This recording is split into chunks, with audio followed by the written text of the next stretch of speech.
ഇന്നത്തെ ക്ലാസ്സിൽ നമ്മൾ ചർച്ച ചെയ്യുന്നത് കേശിനി മൊഴി എന്ന ഭാഗമാണ്. പാഠഭാഗത്തിലേക്ക് വരുന്നതിന് മുമ്പായി ഈ കേശിനി മൊഴി എന്ന ഭാഗം ഉണ്ണായി വാര്യരുടെ ആട്ടക്കഥയായ നളചരിതത്തിൽ നിന്ന് എടുത്തതാണ്. അതിലെ 4-ാമത്തെ ദിവസം, 4 ദിവസങ്ങളായിട്ടുള്ള കഥയാണ് അതിലുള്ളത്. 4-ാമത്തെ ദിവസത്തിലെ ഒരു ഭാഗമാണ് കേശിനി മൊഴി. അപ്പോൾ അതിന് പാഠത്തിലേക്ക് വരുന്നതിന് മുമ്പ് നമുക്ക് ഈ ആട്ടക്കഥയെയും കഥകളിയെയും ഒന്ന് പരിചയപ്പെടാം. മഹാഭാരതത്തെ ആധാരമാക്കി കോട്ടയം തമ്പുരാൻ രചിച്ച ആട്ടക്കഥകളൊന്ന് പരിചയപ്പെടാം. 1 കല്യാണ സൗഗന്ധികം, 2 ഭഗവതം, 3 കിർമീരവധം, 4 നിവാദ കവച കാലകേയവധം. ഇവയായിരുന്നു അവ. ഇതൊക്കെയും മഹാഭാരതം കഥകളെ ആധാരമാക്കിക്കൊണ്ടാണ് കോട്ടയത്ത് തമ്പുരാൻ ഈ കഥകളൊക്കെ രചിച്ചിട്ടുള്ളത്. ഇത് രാമായണ കഥയേക്കാൾ മികച്ച അവതരണമായിട്ട് നമുക്ക് കാണാൻ കഴിയും. അതും ശ്രദ്ധിക്കേണ്ട ഒരു കാര്യമാണ്. ഇനി നമുക്ക് കേശിനി മൊഴി എന്ന പാഠഭാഗത്തിലെ എഴുത്തുകാരനെ പരിചയപ്പെടാം. ഉണ്ണായി വാര്യർ. ആട്ടക്കഥകളൊക്കെ അന്ന് പ്രചാരത്തിലുണ്ടായിരുന്നുവെങ്കിലും ആട്ടക്കഥ സാഹിത്യത്തിന് പൂർണ്ണ സൗഭാഗ്യം നൽകിയത് ഉണ്ണായി വാര്യരായിരുന്നു. അദ്ദേഹത്തിൻ്റെ പ്രസിദ്ധമായ രചനയായിരുന്നു നളചരിതം ആട്ടക്കഥ. ഇത് എക്കാലത്തെയും മികച്ച കൃതിയായിട്ട് മാറി. മലയാള സാഹിത്യത്തിൽ നളചരിതം അത്യുന്നത സ്ഥാനമാണ് കൈവരിച്ചത്. പ്രൗഢഗംഭീരമായ ആ സൃഷ്ടിയെ കേരള ശാകുന്തളം എന്നാണ് ജോസഫ് മുണ്ടശ്ശേരി മാഷ് വിശേഷിപ്പിച്ചത്. ഒറ്റ ദിവസം കൊണ്ടാണ് പല കഥകളും നമ്മൾ അരങ്ങിൽ അവതരിപ്പിക്കുന്നത് കാണാറുള്ളത് അല്ലേ? എന്നാൽ 4 ദിവസം കൊണ്ട് ആടിത്തീരുന്ന രീതിയിലാണ് നളചരിതം ചിട്ടപ്പെടുത്തിയിട്ടുള്ളത്. അത് ഈ ഒരു കഥകളിയുടെ പ്രത്യേകത തന്നെയാണെന്ന് പറയാം. നളചരിതത്തിൻ്റെ ഇതിവൃത്തം മഹാഭാരതം വനപർവ്വത്തിലെ നളോപാഖ്യാനമാണ്. നളചരിതം കഥ ചുരുക്കി എന്ന് പറഞ്ഞ ശേഷം നമുക്ക് ഈ പാഠഭാഗത്തിലേക്ക് വരാം. പാണ്ഡവർ ചൂതാട്ടത്തിൽ തോറ്റ് കാമ്യക വനത്തിൽ പാർക്കുന്ന സമയം. ആ കാലത്ത് അവരെ ആശ്വസിപ്പിക്കാനായി ബൃഹദർശൻ എന്നൊരു മഹർഷി അവിടേക്ക് എത്തുന്നുണ്ട്. ആ മഹർഷി കുറേ കാര്യങ്ങളൊക്കെ കഥകളൊക്കെ പറഞ്ഞ് അവരെ ആശ്വസിപ്പിക്കുന്നുണ്ട്. അങ്ങനെ ആ മഹർഷി പാണ്ഡവരോട് പറഞ്ഞ ഒരു കഥ ഉണ്ടായിരുന്നു. അത് നളൻ്റെ കഥയായിരുന്നു. ആ ഭാഗമാണ് ഈ ഒരു കഥകളിലേക്ക് ഉണ്ണായി വാര്യർ സ്വീകരിച്ചിരിക്കുന്നത്. ചൂതാട്ടത്തിൻ്റെ ദോഷമാണ് അതിൽ പറയുന്നത്. കഥ ഇതായിരുന്നു. നിഷധ രാജാവായിരുന്നു നളൻ. വീരസേനൻ എന്ന രാജാവിൻ്റെ മകനും വീരനും സുമുഖനുമായിരുന്നു നളൻ. നളനെയാണ് നിങ്ങളിവിടെ കാണുന്നത്. അതേപോലെ ദമയന്തി എന്ന രാജകുമാരിയെയും വിദർഭ രാജ്യത്തെ രാജകുമാരിയായ ഭീമന്റെ പുത്രിയെയും നമ്മൾ പരിചയപ്പെടുന്നുണ്ട്. അതീവ സൗന്ദര്യവും ബുദ്ധിമതിയും ഉള്ളവളായിരുന്നു ദമയന്തി. എല്ലാവരും ഈ വാർത്ത കേട്ട് ദമയന്തിയെ പ്രണയിക്കാൻ താല്പര്യം കാണിക്കുന്നുണ്ട്. ഇതൊക്കെ കേട്ട് നളനും ദമയന്തിയെ ഇഷ്ടപ്പെടുകയാണ്. ഇവർക്കിടയിൽ ദൂതനായി എത്തിച്ചേരുന്ന ഒരു ഹംസമാണ്. ഇവരുടെ പ്രണയ സന്ദേശങ്ങളൊക്കെ പരസ്പരം കൈമാറിയിരുന്നത് ഒരു ഹംസമായിരുന്നു. ഇരുവരും പ്രണയത്തിൽ മതിമറന്ന സമയത്താണ് ഭീമരാജാവ് മകളുടെ സ്വയംവരം നിശ്ചയിക്കുന്നത്. ഈ വിവരം അറിഞ്ഞ ഉടൻ തന്നെ ഇതാണ് ഹംസം ദമയന്തിയുമായിട്ടുള്ള ആ സന്ദേശം എത്തുന്നതാണിത്. അപ്പോൾ നാരദ മഹർഷി ദേവലോകത്തെത്തി ദേവേന്ദ്രൻ, അഗ്നി, വരുണൻ ഇവർക്കൊക്കെയും ദമയന്തിയുടെ സൗന്ദര്യം വർണ്ണന കേട്ട് അവളെ വിവാഹം കഴിക്കാൻ മോഹം ഉണ്ടാവുകയാണ്. അങ്ങനെ തങ്ങൾക്കും സ്വയംവരത്തിൽ പങ്കെടുക്കാൻ താല്പര്യമുണ്ട് എന്ന വിവരം രാജകൊട്ടാരത്തിലേക്ക് എത്തിക്കാൻ ദേവേന്ദ്രന്മാർ ദൂതനെ അയക്കുകയാണ്. അങ്ങനെ ദൂതനായിട്ട് അവിടെ എത്തുന്നത് നളനായിരുന്നു. പക്ഷെ നളനെ അറിയാതെ അതിൽ പെട്ടുപോവുകയാണ്. ദൗത്യം ഏറ്റെടുക്കേണ്ടി വരികയാണ്. കാര്യമറിയാതെ ശപഥം ചെയ്ത് അവിടുന്ന് നളൻ ദൂതും ഏറ്റെടുത്ത് ദമയന്തിയുടെ അടുത്തേക്ക് എത്തുകയാണ്. എന്നിട്ട് ദമയന്തിയോട് പറയുന്നുണ്ട് നളൻ, ദേവന്മാരിൽ ഒരാളെ നീ തീർച്ചയായിട്ടും വിവാഹം കഴിക്കണമെന്ന്. അപ്പോൾ ദമയന്തി പറയുകയാണ്, താൻ വിവാഹം കഴിക്കുന്നുണ്ടെങ്കിൽ അത് നളനെ മാത്രമായിരിക്കുമെന്ന് ദമയന്തി മറുപടി കൊടുക്കുന്നുണ്ട്. അങ്ങനെ സ്വയംവര മണ്ഡപത്തിൽ ദമയന്തി എത്തിയപ്പോൾ അവിടെ 5 നളന്മാരെ ദമയന്തി കാണുകയാണ്. അത് കണ്ട് അവൾ അത്ഭുതപ്പെടുന്നുണ്ട്. അവൾ ശപഥം ചെയ്തതാണല്ലോ നളനെ അല്ലാതെ വേറെ ആരെയും വിവാഹം കഴിക്കില്ല എന്ന്. അപ്പോൾ ദമയന്തിയുടെ ആ ഒരു മനസ്സിലെ ഇഷ്ടം സത്യമാണോ ആ പ്രണയം എന്ന് പരീക്ഷിക്കുകയായിരുന്നു ദേവന്മാർ. അപ്പോൾ നളനുണ്ട് ആ കൂട്ടത്തിൽ, മറ്റു ദേവന്മാരും നളൻ്റെ വേഷത്തിൽ എത്തി എന്നതാണ്. അങ്ങനെ ദമയന്തി എന്ത് ചെയ്യണമെന്നറിയാതെ മനസ്സ് വിഷമിച്ച് ശരിക്കുള്ള നളനെ തനിക്ക് കാട്ടിത്തരണമേ എന്ന് ആത്മാർത്ഥമായി പ്രാർത്ഥിക്കുകയാണ് ദേവന്മാരോട്. അങ്ങനെ അവളുടെ ആ സത്യസന്ധമായ പ്രാർത്ഥന ദേവന്മാർ കേൾക്കുകയും അവരവരുടെ സ്വന്തം രൂപം ധരിച്ച് നളനെ ദമയന്തിക്കായി വിട്ടുകൊടുക്കുകയും ചെയ്തു. അങ്ങനെ നള ദമയന്തി വിവാഹം നടന്നു. ഇതാണ് നളചരിതം 1-ാം ദിവസത്തിലെ കഥ. ഇനി 2-ാം ദിവസമാണ് അടുത്തതായിട്ട്. അതിൽ വിവാഹ ആഘോഷം കഴിഞ്ഞ് മടങ്ങുന്ന നള ദമയന്തിയെയാണ് നമ്മൾ കാണുന്നത്. അപ്പോൾ ദേവന്മാർ തിരിച്ചു പോവുകയാണ്. അപ്പോൾ കലിയെ അവർ കണ്ടുമുട്ടുന്നുണ്ട്. അപ്പോൾ ദമയന്തി ഒരു മനുഷ്യനെ വിവാഹം ചെയ്തു എന്ന വാർത്ത അറിഞ്ഞ് പ്രഗത്ഭരായ ദേവന്മാരൊക്കെ ഉണ്ടായിട്ടും എന്തേ ദമയന്തി ഒരു മനുഷ്യനെ വിവാഹം കഴിച്ചത് എന്ന് കലി പറയുന്നുണ്ട്. കലിക്ക് ആഗ്രഹം ഉണ്ടായിരുന്നു ദമയന്തിയെ വിവാഹം കഴിക്കണമെന്ന്. പക്ഷേ തൻ്റെ മനസ്സിലാ ഒരു ദേഷ്യം ഇപ്പോൾ തീർക്കണമല്ലോ, താൻ അവിടെ എത്താൻ വൈകിയത് കൊണ്ടാണ് ഈ വിവാഹം നടന്നത് എന്നും, അല്ലെങ്കിൽ താൻ എങ്ങനെയെങ്കിലും അത് തടഞ്ഞേനെ എന്നും കലി പറയുന്നുണ്ട്. അപ്പോൾ എങ്ങനെയെങ്കിലും ഇനി നളനെയും ദമയന്തിയെയും ആ ബന്ധം വേർപ്പെടുത്തണം അതിനു വേണ്ടിയുള്ള ശ്രമമാണ് ഇനി കലി നടത്തുന്നത്. അതിനുവേണ്ടി ഈ കലി നളൻ്റെ സഹോദരനുണ്ട്, പുഷ്കരൻ എന്നാണ് പേര്, അയാളുടെ അടുത്ത് എത്തുകയും അവനെ പിരികയറ്റുകയാണ്. ഇനി നളനെ ചൂതാട്ടത്തിന് വിളിക്കാൻ ആവശ്യപ്പെടുകയാണ്. അങ്ങനെ കലി ബാധിച്ച നളൻ പുഷ്കരനുമായി ചൂതാട്ടത്തിൽ ഏർപ്പെടുകയാണ്. കലി ബാധിക്കുക എന്ന് പറഞ്ഞാൽ എന്താ, നമ്മുടെ ആ സമയത്ത് എന്ത് ചെയ്താലും നല്ലതാവില്ല. നമ്മൾ എത്ര നല്ല കാര്യങ്ങൾ ചെയ്താലും അതൊക്കെ തെറ്റായതിലേക്ക് നീങ്ങുന്ന രീതി. അപ്പോൾ നമുക്ക് നല്ല ചിന്തയൊന്നും മനസ്സിൽ വരില്ല. അപ്പോൾ കലി അങ്ങനെ ചെയ്യിപ്പിക്കുകയാണ് അവിടെ മനസ്സുകൊണ്ട്. ചൂതാട്ടത്തിൽ മുഴുകിയ നളൻ എല്ലാ രാജ്യകാര്യങ്ങളിൽ നിന്നും വിട്ടു നിൽക്കുന്നു, ശ്രദ്ധ മുഴുവൻ അതിൽ. അപ്പോൾ ചൂതാട്ടത്തിൽ പരാജയപ്പെടുകയാണ് നളൻ. പരാജയപ്പെടുന്നതിനനുസരിച്ച് ഓരോന്ന് പണയം വെക്കുകയാണ്. അങ്ങനെ പണയം വെച്ച് എല്ലാം നശിപ്പിക്കുകയാണ് നളൻ. രാജ്യവും പ്രൗഢിയും സ്വത്തും എല്ലാം നഷ്ടപ്പെടുകയാണ് നളന്. അങ്ങനെ നളൻ ആ രാജകൊട്ടാരം ഉപേക്ഷിച്ച് പോവുകയാണ് കാട്ടിലേക്ക്. ഭർത്താവ് പോകുമ്പോൾ ദമയന്തിയും കൂടെ പോകുന്നുണ്ട്.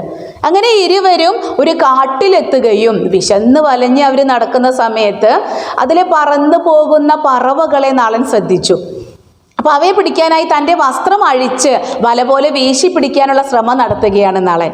എന്നാൽ ആ പക്ഷികൾ നളനെ പരീക്ഷിക്കാൻ അവിടെ എത്തിയ അക്ഷങ്ങളായിരുന്നു. ആ പക്ഷികൾ എന്ത് ചെയ്തു, നളൻ്റെ ഉടുവസ്ത്രവും കൊത്തി പറന്നു പോവുകയാണ്. ഉടുവസ്ത്രം പോലും ഇല്ലാത്ത നളൻ അപമാനിതനെ പോലെ ദമയന്തിയുടെ മുന്നിൽ മാറി നിൽക്കുകയാണ്. അപ്പോൾ ദമയന്തിയോട് പിന്നീട് അദ്ദേഹം പറയുന്നുണ്ട്, നിന്റെ രാജ്യത്തിലേക്കുള്ള വഴി ഞാൻ പറഞ്ഞു തരാം, നീ രക്ഷപ്പെട്ടുകൊള്ളുക, എൻ്റെ കൂടെ നിൽക്കണ്ട എന്നൊക്കെ പറഞ്ഞ് ദമയന്തിയെ പ്രേരിപ്പിക്കുന്നുണ്ട്. എന്നാൽ ദമയന്തി ആകട്ടെ ദുഃഖത്തിലും സുഖത്തിലും ഒരുപോലെ തൻ്റെ ഭർത്താവിൻ്റെ കൂടെ ഞാൻ ഉണ്ടാകും എന്ന വാശിയോടെ അവൾ പോകാൻ കൂട്ടാക്കുന്നില്ല. അങ്ങനെ രാത്രി ഇരുവരും തളർന്നുറങ്ങുകയാണ്. രാത്രി ഇടയ്ക്ക് നളൻ എഴുന്നേറ്റ് നോക്കിയപ്പോൾ ഉറങ്ങിക്കിടക്കുന്ന ദമയന്തിയെ കുറച്ചു നേരം നോക്കുകയും ദമയന്തിയുടെ ഉടുവസ്ത്രത്തിൻ്റെ പാതി മുറിച്ചെടുത്ത് നളൻ തൻ്റെ നഗ്നത മറച്ചുകൊണ്ട് അവിടെ നിന്ന് പോവുകയാണ്. അപ്പോൾ ദമയന്തിക്ക് എന്തായാലും വഴി പറഞ്ഞു കൊടുത്തിട്ടുണ്ടല്ലോ, അവൾ രാജകൊട്ടാരത്തിൽ എത്തിക്കൊള്ളും എന്ന വിശ്വാസത്തോടെയാണ് നളൻ അവിടുന്ന് പോകുന്നത്. രാവിലെ ദമയന്തി ഉറക്കമുണർന്ന് നോക്കിയപ്പോൾ നളനെ കാണുന്നില്ല. കാട്ടിലൊക്കെയും ദമയന്തി നളനെ തേടി നടന്നു. അവിടെയൊക്കെ ദമയന്തി കുറേ അപകടങ്ങളെ നേരിടേണ്ടി വരുന്നുണ്ട് കേട്ടോ. കാട്ടാളൻ്റെ ആക്രമണത്തിൽ നിന്നൊക്കെ അവൾ രക്ഷപ്പെടുന്നുണ്ട്. അങ്ങനെ ചേതി രാജ്യത്ത് അവൾ എത്തിച്ചേരുകയാണ്. ഇവിടെയാണ് 2ാമത്തെ ദിവസം അവസാനിക്കുന്നത്. ഇനി നളചരിതം 3-ാം ദിവസം നളൻ ദമയന്തിയെ ഉപേക്ഷിച്ച് കാട്ടിലൂടെ നടക്കുമ്പോൾ കാർക്കോടകൻ എന്നൊരു വലിയൊരു സർപ്പം കാട്ടുതീയിൽപ്പെട്ട് വലയുകയാണ്. തന്നെ രക്ഷിക്കണേ എന്ന് ഉറക്കെ അലറി വിളിക്കുന്ന കാർക്കോടകനെ കണ്ട് നളൻ അങ്ങോട്ട് ഓടി എത്തുകയും ആ പാമ്പിനെ ആ കാട്ടുതീയിൽ നിന്ന് നളൻ രക്ഷിക്കുകയും ചെയ്തു. അപ്പോൾ തന്നെ രക്ഷിച്ചതിനൊരു പ്രത്യുപകാരം ചെയ്യണമല്ലോ, അതിനുവേണ്ടി ആ സർപ്പം നളനെ ദംശിക്കുകയാണ്, കടിക്കുകയാണ്. കടിച്ചതോടുകൂടി നളൻ്റെ നിറമാകെ മാറുകയാണ്, നീല നിറമായിട്ട് മാറുകയാണ്. അപ്പോൾ നളനെ ഇനി ആരും തിരിച്ചറിയുന്നില്ല, ഒരു വികൃത രൂപനായിട്ട് മാറുകയാണ് നളൻ. അപ്പോൾ അങ്ങനെ നളനെ സഹായിക്കുകയാണ് ശരിക്കും അവിടെ ഈ പാമ്പ് ചെയ്തത്, കാർക്കോടകൻ ചെയ്തത്. ഇത് നളന് ഗുണം ചെയ്യുമെന്നും അയോധ്യ രാജ്യത്ത് പോയി ബാഹുകൻ എന്ന പേരിൽ ഋതുപർണ രാജാവിൻ്റെ തേരാളിയായി നിങ്ങൾ കഴിയണമെന്നും ആ രാജാവിന് അക്ഷഹൃദയം എന്ന മന്ത്രം അറിയാം, ആ മന്ത്രം എങ്ങനെയെങ്കിലും നളൻ സ്വന്തമാക്കണമെന്നും അതിനുശേഷം ഞാൻ നൽകുന്ന കാർക്കോടകൻ നൽകുന്ന ഒരു വസ്ത്രം ഉണ്ട്, അത് കൊടുക്കുന്നുണ്ട് നളന്. ആ കൈ കൊടുത്തിട്ട് പറയുകയാണ്, അക്ഷഹൃദയം മന്ത്രം സ്വന്തമാക്കിയതിന് ശേഷം ഈ വസ്ത്രം നിങ്ങൾ ധരിച്ചാൽ നിങ്ങൾക്ക് നിങ്ങളുടെ പഴയ രൂപം തിരികെ കിട്ടുമെന്ന് പറഞ്ഞു. അങ്ങനെ കാർക്കോടകൻ അവിടെ നിന്ന് അപ്രത്യക്ഷനാവുകയാണ്. അങ്ങനെ നളൻ എന്ത് ചെയ്തു? ബാഹുകൻ എന്ന പേരിൽ അയോധ്യ രാജ്യത്തെത്തുകയും ഋതുപർണ രാജാവിൻ്റെ തേരാളിയായി കഴിഞ്ഞുകൂടുകയും ചെയ്തു. ആ സമയത്താണ് നളനെ കണ്ടെത്താനായി ദമയന്തി ഒരുപാട് ആളുകളെ പല ദിക്കിലേക്കും അയച്ചിരുന്നു. ദമയന്തി നിയോഗിച്ച് എത്തിയ ബ്രാഹ്മണിൽ ഒരാൾ ഋതുപർണ രാജാവിൻ്റെ കൊട്ടാരത്തിലും എത്തുകയാണ്. ആ സദസ്സിൽ വെച്ച് ആ ബ്രാഹ്മണൻ ചില വരികൾ പാടി. എൻ വസ്ത്രാർത്ഥം അറുത്തും കൊണ്ടെങ്ങു പോയിതു ദൂർത്ത നീ. ഈ വരി സദസ്സിൽ വെച്ച് ഉറക്കെ ബ്രാഹ്മണൻ വായിച്ചു കേട്ടപ്പോൾ ബാഹുകന് അസ്വസ്ഥതയുണ്ടായി. ബാഹുകന് കാര്യം മനസ്സിലായി, തന്നെ കുറിച്ചാണല്ലോ അതിൽ പറയുന്നത്, തന്നോടുള്ള ചോദ്യമാണെന്ന് മനസ്സിലാകുന്നുണ്ട്. ഈ ബ്രാഹ്മണൻ തിരിച്ചു പോകാൻ ശ്രമിക്കുന്ന സമയത്ത് ബാഹുകൻ അയാളുടെ സമീപത്തെത്തുകയും ഇങ്ങനെ പറയുന്നുണ്ട്, വൈഷമ്യമെങ്കിലും കോപിച്ചിടുമേ കുലനാരികൾ തന്നെ ഭർത്താക്കൾ പോകിലും അവർ കോപിച്ചിടില്ലൊരിക്കലും എന്ന്. ദമയന്തിക്ക് സമീപമെത്തിയ ബ്രാഹ്മണൻ ഈ കാര്യങ്ങളെല്ലാം ദമയന്തിയോട് വിസ്തരിച്ച് പറഞ്ഞു കൊടുക്കുകയാണ്. അപ്പോൾ ആ രാജ്യത്തുള്ളത് നളനാണോ എന്നൊരു സംശയം അപ്പോൾ ദമയന്തിയുടെ മനസ്സിൽ ഉണ്ടാവുകയാണ്. തൻ്റെ അച്ഛൻ അറിയാതെ നളനെ അവിടെ എത്തിക്കാനായി, തൻ്റെ രാജ്യത്തെത്തിക്കാനായി ദമയന്തി ഒരു രഹസ്യ പരിപാടി ആവിഷ്കരിക്കുകയാണ്. ഭീമപുത്രിയായ ദമയന്തി, ഭൈമി എന്ന പേരിൽ അറിയപ്പെടുന്നുണ്ട് കേട്ടോ. അങ്ങനെ ഭൈമിയുടെ 2ാം സ്വയംവരം നടക്കുന്നു എന്നും അതിനായി രാജാക്കന്മാരെല്ലാം എത്തിക്കൊണ്ടിരിക്കുന്നു എന്നും നാളെയാണ് വിവാഹം, പറ്റുമെങ്കിൽ താങ്കളും ഉടൻ എത്തിച്ചേരുക എന്ന അറിയിപ്പ് ഋതുപർണ രാജാവിന് എത്തിച്ചു കൊടുക്കുകയാണ്. അപ്പം ഇത് കേട്ടപാടെ ദമയന്തിയിൽ ആകൃഷ്ടനായ ഋതുപർണ രാജാവ് വേഗം തേര് റെഡിയാക്കാനായിട്ട് യാത്ര പോകാനുണ്ടെന്ന് പറഞ്ഞ് ബാഹുകനെ സജ്ജമാക്കുകയാണ്.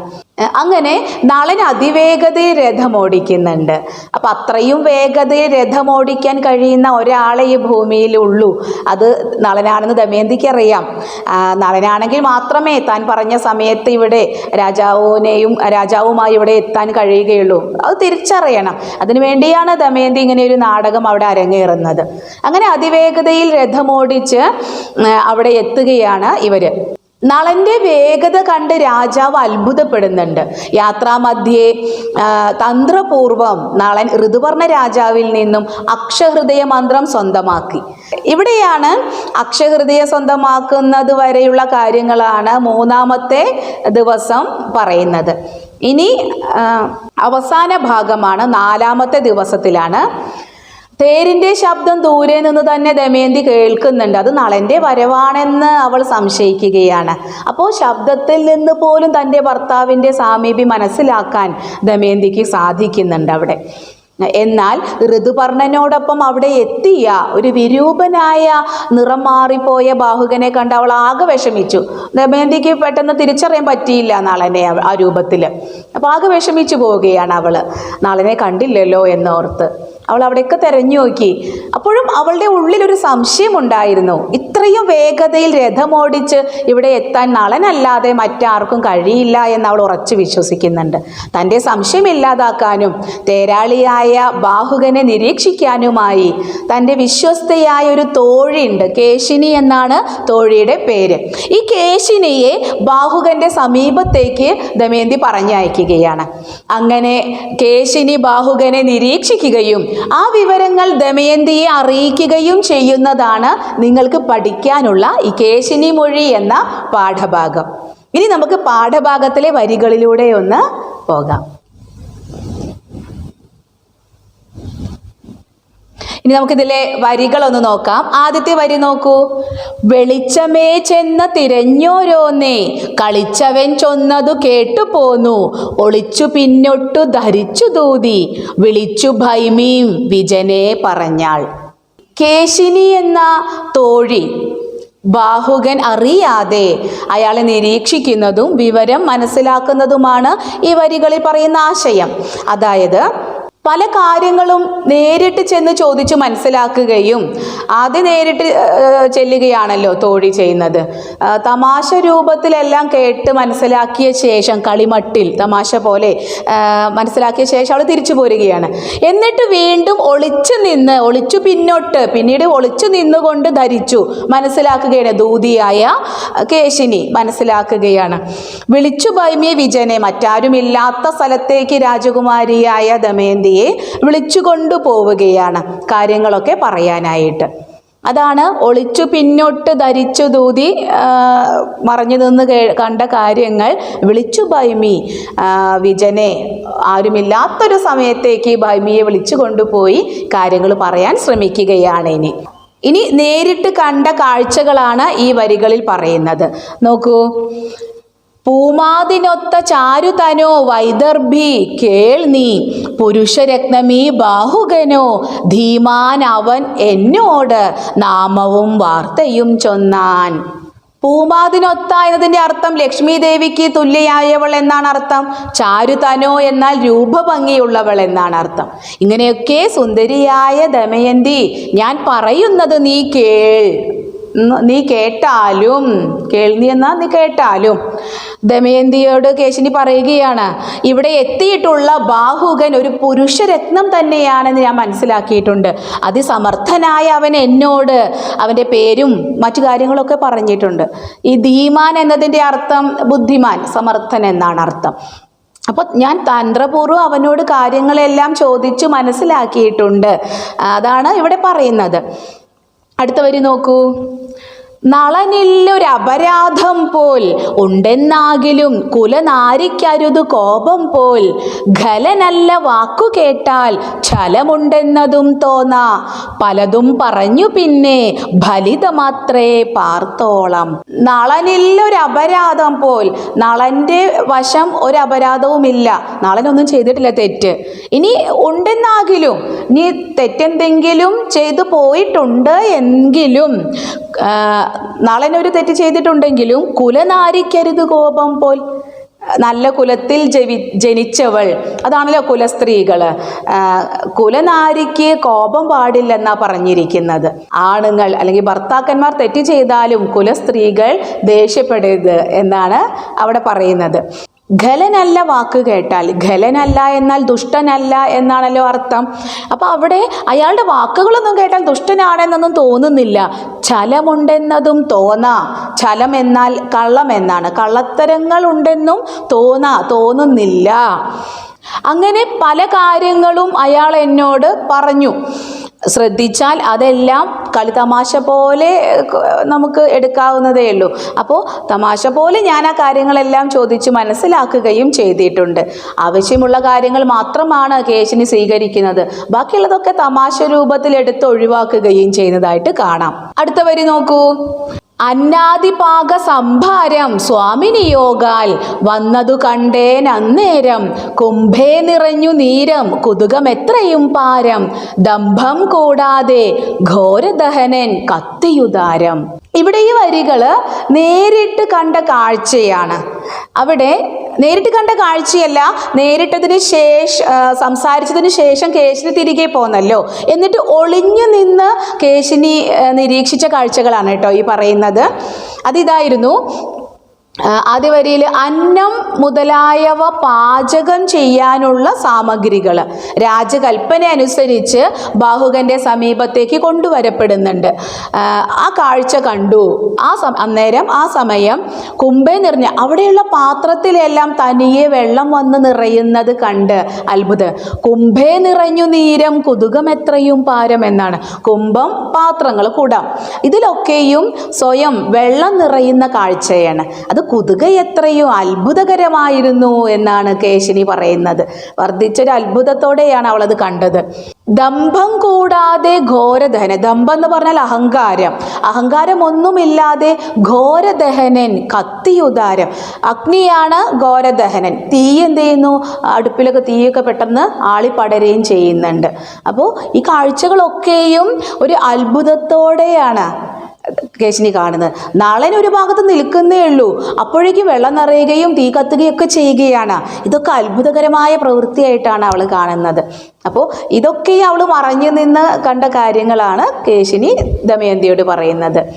ഇവിടെ ഈ ഒരു ഇത് നളൻ്റെ കഴിവുകളെയാണ് കാണിക്കുന്നത്. അപ്പോൾ നേരത്തെ ഞാൻ പറഞ്ഞല്ലോ, നമ്മുടെ നളൻ്റെ വിവാഹ സമയത്ത് ദേവന്മാർ പരീക്ഷിക്കാനായിട്ട് വേഷം മാറി എത്തിയ കാര്യം. അപ്പോൾ ദമയന്തിയെ പരീക്ഷിക്കാനായിട്ടാണല്ലോ അവർ വേഷം മാറിയെത്തുന്നത്. അപ്പോൾ അവിടെ ദമയന്തിയുടെ മനസ്സറിഞ്ഞ് അല്ലെങ്കിൽ അവളുടെ സത്യസന്ധത മനസ്സിലാക്കി അവർ ദേവന്മാർ സ്വന്തം രൂപം ധരിക്കുകയും നളനെ വിട്ടുകൊടുക്കുകയും ചെയ്യുന്നുണ്ടല്ലോ. അപ്പോൾ തിരികെ അവർ പോകുന്ന സമയത്ത് നളന് ദേവന്മാർ ചില വരങ്ങൾ നൽകിയിട്ടുണ്ട്. ആ വരങ്ങളാണ് നമ്മളിപ്പോൾ വായിച്ചതിൽ കണ്ടത്. അതായത് അഗ്നിദേവൻ നളന് നൽകിയ വരം ഇതായിരുന്നു: നിന്റെ വചനങ്ങൾ കൊണ്ട് തീ പടർത്താൻ നിനക്ക് കഴിയട്ടെ, നീ ഉണ്ടാക്കുന്ന ഭക്ഷണം അമൃതിനേക്കാൾ രുചിയുള്ളതായി മാറട്ടെ എന്ന്. അപ്പോൾ നളപാചകം എന്നത് വളരെ പ്രസിദ്ധമാണല്ലോ. അപ്പോൾ നളൻ ഒന്ന് സംസാരിച്ചാൽ മതി, വാക്കുകൾ മതി തീയിനെ കത്തിക്കാൻ എന്നാണ് അഗ്നിദേവൻ്റെ അനുഗ്രഹം. അതാണ് അവിടെ നമ്മൾ കണ്ടത്. അതുകൊണ്ട് തന്നെ അതിലുണ്ടാക്കുന്ന ഏത് ഭക്ഷണവും അതിരുചിയുള്ളതായിട്ട് മാറുകയും ചെയ്യുന്നുണ്ട്. അതേപോലെ വരുണദേവൻ പറഞ്ഞ കാര്യം ഇതായിരുന്നു: നീ തൊടുന്ന പൂക്കളെല്ലാം ശോഭിക്കുമെന്നും നീ മനസ്സിൽ വിചാരിച്ചാൽ മതി ഈ ജലം തനിയെ അവിടേക്ക് എത്തിച്ചേരുമെന്നും വരുണദേവൻ അനുഗ്രഹിക്കുന്നുണ്ട്. യമദേവനും അവിടെ ഉണ്ടായിരുന്നു. യമദേവൻ പറഞ്ഞത് ഇതായിരുന്നു: നിനക്ക് ഏതൊരാപത്ത്, എത്ര വലിയ പ്രശ്നങ്ങൾ നേരിടുമ്പോഴും നീ എന്നും ധർമ്മിഷ്ഠനായിരിക്കുമെന്ന്. അപ്പം ഈ വരങ്ങളാണ് ഇവിടെ നമ്മൾ കണ്ടത്. ഇത് ദമയന്തിക്ക് അറിയാം ഈ നളൻ്റെ ഈ ഒരു കഴിവുകളൊക്കെ, വേറെ ആർക്കും അതറിയില്ല. അപ്പോൾ ഇവിടെ കേശിനി അത് തന്ത്രപൂർവ്വം ഒളിഞ്ഞു നിന്ന് മനസ്സിലാക്കിയത് കൊണ്ടാണ് പറയാൻ കഴിഞ്ഞതും. അതാണ് ഈ വരികളിലെ ആശയം. ഇനി അടുത്ത വരി നോക്കൂ, അതിൻ്റെ തുടർച്ച തന്നെയാണ് ബാക്കിയും. വേഗേന വച്ചങ്ങൊരുങ്ങി കൊണ്ടങ്ങു ചെന്നു സാകേത പതിയെ വണങ്ങി പോന്നു തേരിലൊതുങ്ങി പൂനിര കണ്ടു മങ്ങി അവ മർദ്ദനം തുടങ്ങി അവകളപ്പോൾ വിളങ്ങി. ഇതും അതെ, ഇപ്പോൾ നമ്മൾ നേരത്തെ പറഞ്ഞല്ലോ വരങ്ങൾ ലഭിച്ചത്, നളന് അനുഗ്രഹം ലഭിച്ചത് അല്ലേ, അതാണ് ഇവിടെയും സൂചിപ്പിക്കുന്നത്. അതായത് ഭക്ഷണങ്ങളെല്ലാം പാകം ചെയ്ത് വേഗേന പാത്രത്തിലേക്ക് അതൊക്കെ പകർത്തിയെടുത്ത് ഒഴിച്ചു വെച്ച് സാകേതപതിയായ ഋതുപർണ രാജാവിനെ ചെന്ന് കണ്ട് ഭക്ഷണം നൽകി വണങ്ങി നിൽക്കുകയാണ് നളൻ. രാജാവിന് ഭക്ഷണം കൊടുത്ത ശേഷം ബാഹുകൻ തിരികെ അവൻ്റെ തേരിൽ തന്നെ വന്ന് ഒതുങ്ങി നിൽക്കുന്ന കാഴ്ചയും കേശിനി ശ്രദ്ധിച്ചു. ആ രഥത്തിന് തൊട്ടടുത്തായിട്ട് കുറച്ച് പൂക്കൾ മങ്ങി നിൽക്കുന്നത് ബാഹുകൻ കണ്ടു. ബാഹുകൻ അവയൊക്കെ തൊട്ട് തിരുമാൻ തുടങ്ങിയപ്പോഴേക്കും ആ പൂക്കൾ അതുവരെ ഉള്ളതിനേക്കാൾ ശോഭയോടെ തിളങ്ങുന്നതായിട്ടും കേശിനി കാണുകയാണ്.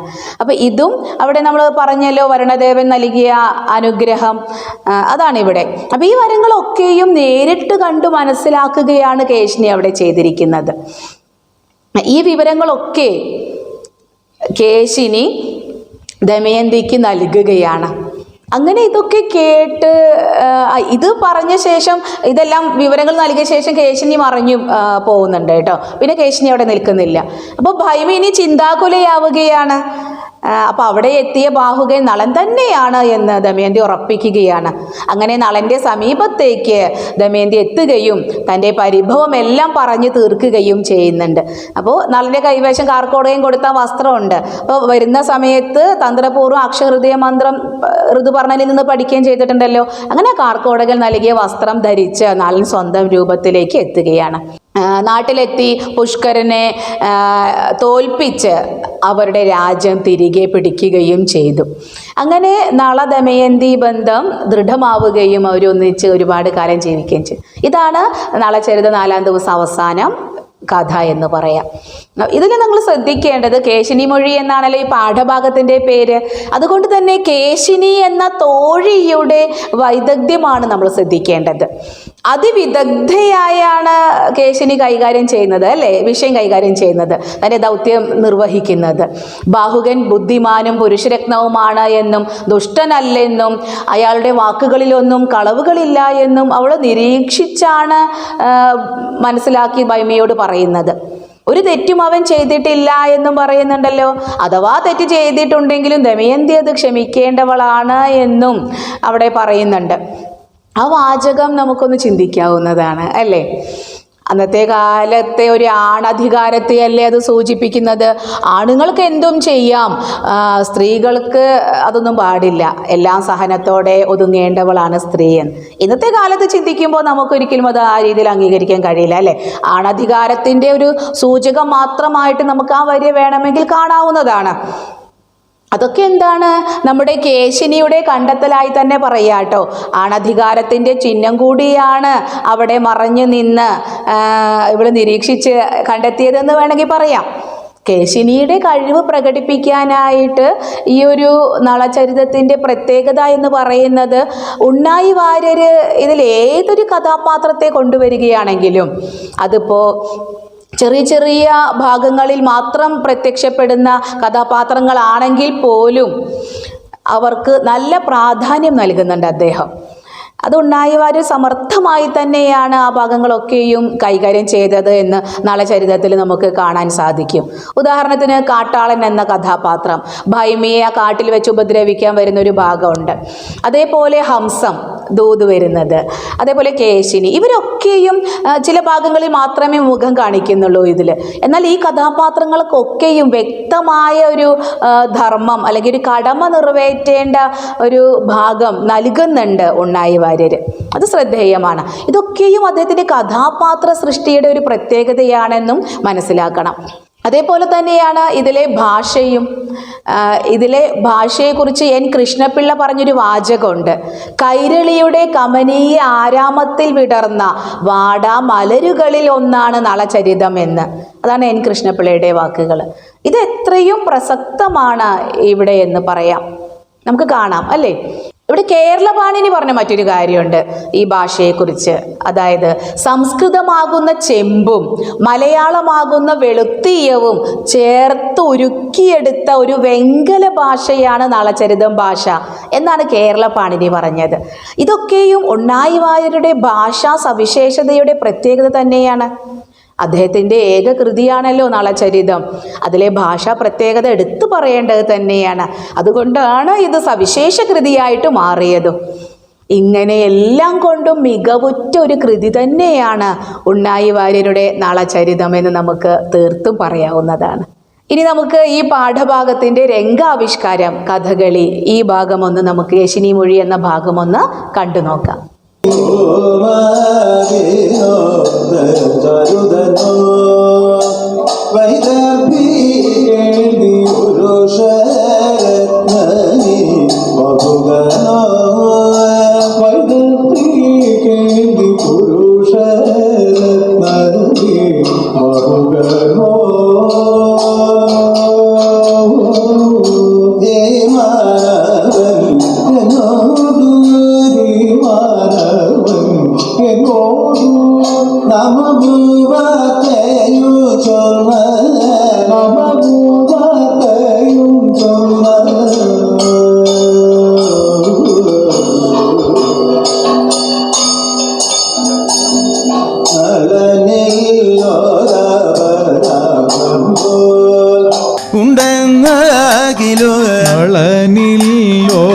നളനില്ലോരപരാധം പോൽ ഉണ്ടെന്നാകിലു കുലനരിക്കരുതോ കോപം പോണ്ടെന്നാകിലു കുലനരിക്കരുതോ കോപം പോ ഖലനല്ല വാക്കു കേട്ട ഖലനല്ല വാക്കു കേട്ട ഖലനല്ല വാക്കു കേട്ട ഛലമുണ്ടെന്നതും തോന്ന ഛലമുണ്ടെന്നതും തോന്ന പലതൂ പറഞ്ഞു പിന്നെ പലതൂ പറഞ്ഞു പിന്നെ ലളിതമത്രേ വാർത്തോളം ലളിതമത്രേ വാർത്തോളം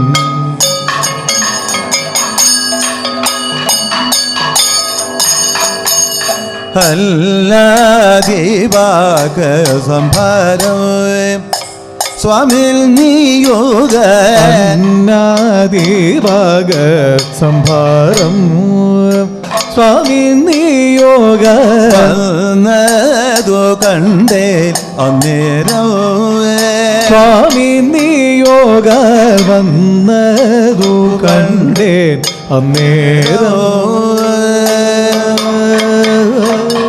കൊമ്പേ നിറഞ്ഞു നീര കുമ്പേ നിറഞ്ഞു നീര കൊമ്പേ നിറഞ്ഞു നീര കൊതുകമത്രയോ പാര കുതുകമേത്രയും പാരവും ദംഭോ കൂടാതെ ഘോരേ ദൗഭം കൂടാതെ ഘോര ദഹനൽ കത്തിയോദാര ദഹനൻ കത്തിയൂത ദഹനൽ കത്തിയോദാര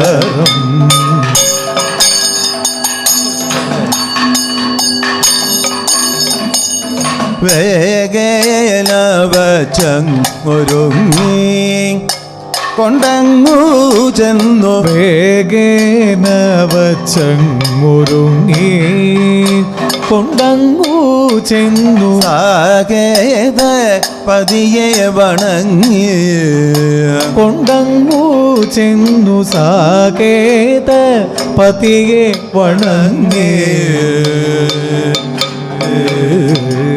പോന്നു തേരിൽ ഒതുങ്ങി പോന്നു തേരിൽ ഒതുങ്ങി പോന്നു തേരിൽ ഒതുങ്ങി നീര കണ്ടു മങ്ങി നീര കണ്ടു മങ്ങി നീര കണ്ടു മങ്ങി നീര കണ്ടു മങ്ങി പൂനീര കണ്ടു മങ്ങി അപമർദ്ദനു തുടങ്ങി അവമർദ്ദനം തുടങ്ങി അവകേലപ്പോൾ വിളങ്ങി അവകളപ്പോൾ വിളങ്ങി അവകേലപ്പോൾ വിളങ്ങി അവകളപ്പോൾ വിളങ്ങി